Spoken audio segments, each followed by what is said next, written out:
Good morning, church. It is an exciting Sunday for us, and I look forward to honoring these new additions to our church family in just a few minutes. If you're visiting with us, my name's Phil, and I'm the preacher here, and I'm really glad you're here. We have been in a series for a few weeks called The Sermon, and we are tracking through the Sermon on the Mount. And I want to delve in briefly today to one of the less popular sections of this prolific teaching. Chapter 5, verse 33, Jesus says, "Again, you have heard that it was said to the people long ago, 'Do not break your oath, but fulfill to the Lord the vows you've made.' But I tell you, do not swear at all. Do not swear an oath at all, either by heaven, for it is God's throne, or by earth, for it is his footstool, or by Jerusalem, for it is the city of the great King. And do not swear by your head, for you cannot make even one hair black or white. All you need to say is simply yes or no. Anything beyond this comes from the evil one." So there are some sections of the Sermon on the Mount which are immediately inspiring and memorable, and they're the kind of sections under which you hope your life can form. Love your enemies and do unto others as you would have them do unto you, and do not worry. We're going to talk about that next week. These are iconic phrases, and you read them and think, yes, Lord, I want my life to be like that. It's challenging, it's convicting. And then there are other passages in the Sermon on the Mount, kind of like this one. Oh, okay, well, don't really feel my heart racing when I read that section. So what do you do with this? I've been a minister a long time, and so because of that, many people over the years have confessed sin to me. I have never once had someone come to me and say, "Phil, I just can't stop swearing by Jerusalem. It's hard. I have accountability partners. I just keep slipping up. I need you to help me. I got to stop swearing by Jerusalem." We don't do that. And so what do you do with a text like this? It obviously meant something very meaningful back then, but it doesn't really hit us the same way today. So what exactly did Jesus mean back then by this passage? And then is there anything we can do with it as we live our lives today?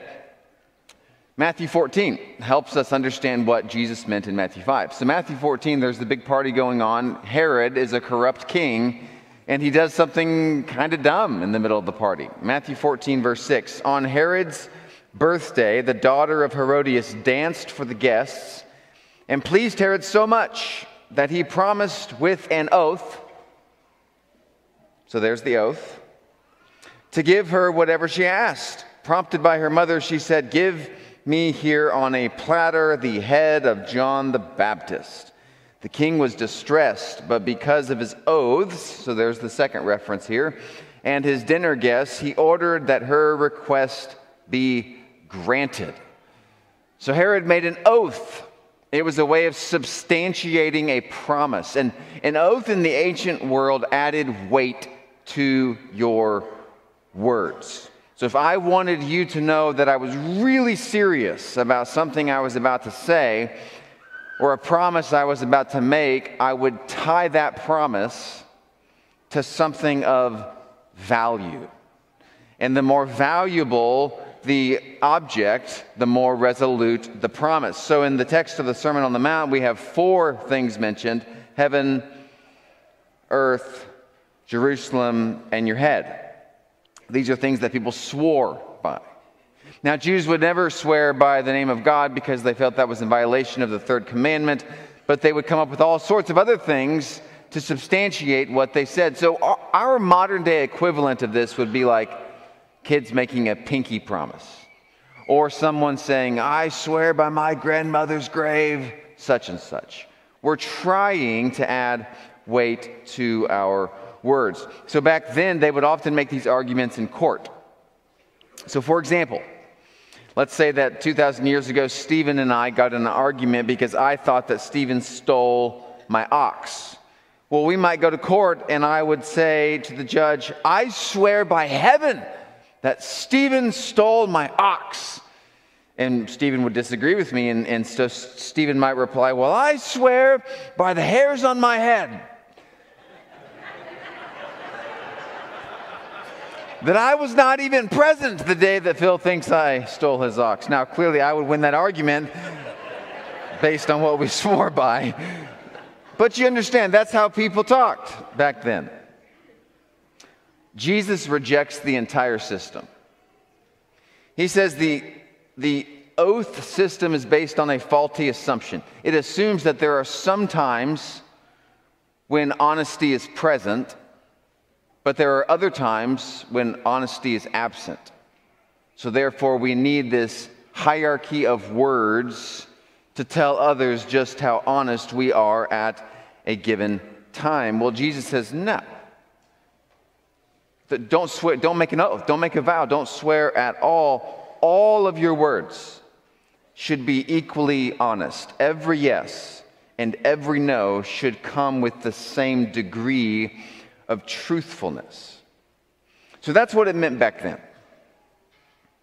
So again, most of us don't struggle making oaths and vows today. So is there a way the passage applies to our lived experience? I think it does. One way to go with the passage is radical honesty, and that's really important. I'd like to also offer another practical idea for just a few minutes. And here it is. Both yes and no have a place in life. They have a place in your life. In fact, everybody repeat after me. Yes. Yes. No. Both of those matter, and they have a place in your life. Now, you might think to yourself, which one in general, over the course of a 6-month period, which one do you think you're better at? Saying yes or saying no? So I'm basing this just on being the preacher here and knowing many of you. I think most of us are pretty good at saying yes. Like, we like to say yes. And for many of us, it's hard to say no. What's the proverbial answer to this question? How you doing? Well, I've been busy. We like doing things. Any of these statements resonate with you? You don't have to raise your hand, but do you ever feel like your life is unmanageable because of the amount of things you have on your schedule? Do you ever feel like a slave to your calendar? Do you ever feel like you have so many things going on that you can't be present in the moment because you're always thinking about what's next? If you're a parent with kids at home, do you ever feel like 95% of your conversations are about transportation and schedules? Like, you have no memory of the last time you talked to your spouse about something other than transportation or schedules. If you resonate with any of those statements, why is that so? It's because you said yes. We are a people we don't want to miss out. We like to be needed. We like to be wanted. We like to be busy. We're afraid of what life would look like if we didn't live at such a frenetic pace. Without 100 things to do, we would be forced to deal with our own issues. And it's very ironic because when you were little, like little, when you were a toddler, you were really good at saying no. We all were. Would you like some peas? No. Can you smile for the picture? No. Can you be quiet for just a few minutes so I can hear Phil's sermon? No. We're good at this. Toddlers love to say no. And so the great irony is that toddlers can't say yes, but adults really struggle saying no. But the truth is, both yeses and nos have a distinct place in life. In fact, my favorite story in Jesus' life, which really speaks to this truth, is in Mark chapter 1. So Jesus spends an evening with the people of Capernaum, this small town, and a few thousand people, and he heals a bunch of them. Well, then he goes to bed, and he gets up in the morning and goes off to pray, and then the disciples come looking for him because everybody wants Jesus to come back for an encore performance. Mark 1:36, Simon and his companions went to look for Jesus, and when they found him, and they exclaimed, "Everyone's looking for you." Jesus replied, "Let's go somewhere else, to the nearby villages, so I can preach there also. That is why I have come." So Jesus says no. Like flat out, there's people that still want to talk to him, people that still need healing, and Jesus says, no, we're going to go to this city. Well, at surface glance, that seems cruel. This means that there's some woman with some sickness that doesn't get healed. Maybe there's a person with a demon that the demon doesn't get cast out. And so we think, well, why would you stay, Jesus? There's work to be done. There's people that need to be healed and blessed. Why would you not stay? Well, the reality is a yes to one thing is always a no to another thing. So Jesus, when he was on earth, before the Holy Spirit, Jesus was a finite human being that could not be everywhere at once, and his mission at this point was to spread the good news of the kingdom far and wide. And so if he said yes to Capernaum, he would be saying no to Galilee. He would be saying no to the calling and the training of his disciples. You see, every yes comes at a cost. I read a book years ago called Your Best Yes by Lisa Turkhurst. Talked about it in a sermon quite a few years ago, and one of my favorite lines from that book, I'm paraphrasing it, but she says that your best yes will often come from a very wise no. So you have to have a no in there for it to be a really good yes. So this week you're going to have dozens of decisions that you're going to make about what to do with your evenings and what to do with your lunches and what to do with spring break and what to do with your summer. Well, how do we make these decisions? What do we say yes to? What do we say no to? Here's a few really practical questions that can help you make decisions. Question number one is this: how will this yes affect the people around me? Sometimes a yes might be great for you, but it's sure going to be a burden to your parents or your kids or your roommate. Question two, does this yes enable me to serve? Will you be able to use your gifts in some way to bless somebody else if you say yes? Question three, what will I not be able to do because of this yes? Remember, every yes to one thing is also a no to something else. Every yes comes at a cost. Number four, is it my best yes? In other words, if you say yes to this thing, this event, this person, this coffee, this dinner, this appointment, does this yes align with your deepest values in life? Does it help you further the parts of your life that matter most? And if any of these questions make you hesitate,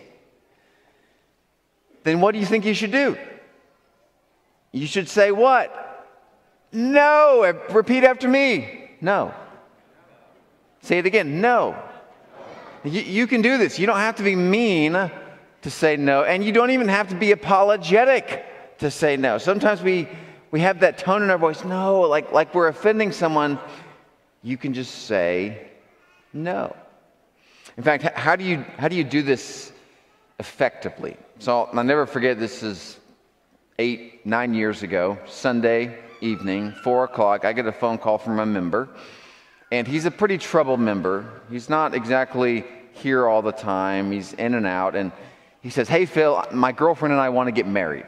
And I said, oh, that's great. And then he says, we want to get married right now, tonight. I said, oh, okay. Well, tell me more. He said, well, we're thinking about going to the courthouse tomorrow and just getting our license signed and moving on with our life. But we thought, it'd be great to do it at a church, and we know you. And so what do you think? You want to do our wedding in like an hour?